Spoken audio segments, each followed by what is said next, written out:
एक दिन दूर आसमान में एक जहाज दिखा भी, सब पागलों की तरह चिल्लाए, आग जलाकर धुआं भी किया, लेकिन जहाज ने उन्हें नहीं देखा और गुजर गया।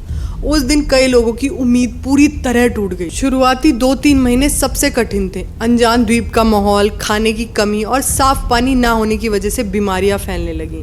निराशा और अकेलेपन ने कई लोगों को मानसिक रूप से तोड़ दिया। एक एक करके 10 लोगों ने दम तोड़ दिया। हर मौत उनके लिए एक गहरा सदमा होती। वे अपने साथी को अपने हाथों से रेत में दफनाते और असहाय होकर रोते। अब वो 60 से सिर्फ 50 रह गए थे। उधर बाहरी दुनिया में महीनों के सर्च ऑपरेशन के बाद भी जब पैन एम फ्लाइट 6 का कोई सुराग नहीं मिला तो सरकार ने उन्हें मृत घोषित कर। दुनिया के लिए वे 77 लोग अब प्रशांत महासागर की गहराइयों में दफन एक दर्दनाक याद बनकर हैं। उन्हें नहीं पता था कि उनमें से 50 लोग अभी भी एक अनजान द्वीप पर हर दिन मौत से लड़ रहे थे। 2 साल बीत चुके थे। जिंदगी अब एक ढर्रे पर आ गई और फिर उस वीरान द्वीप पर एक चमत्कार हुआ। एक महिला ने एक स्वस्थ बच्ची को जन्म दिया। उस बच्ची की पहली किलकारी ने पूरे द्वीप के माहौल को बदल दिया। जहाँ अब तक सिर्फ मौत और निराशा थी, वहाँ अब जिंदगी का संगीत गूंज रहा था। उस बच्ची ने सबको जीने की एक नई वजह दे दी थी। देखते ही देखते 10 साल गुजर गए। द्वीप पर अब जिंदगी का एक सिस्टम बन चुका था। मिस्टर डेविड ने बच्चों के लिए एक छोटा सा स्कूल खोल दिया था।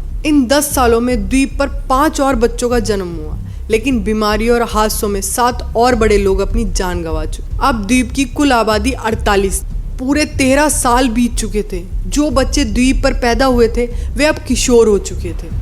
फिर एक सुबह एक ऐसी आवाज सुनाई दी जो उन्होंने 13 सालों में नहीं सुनी थी। एक बड़े जहाज के हॉर्न की आवाज।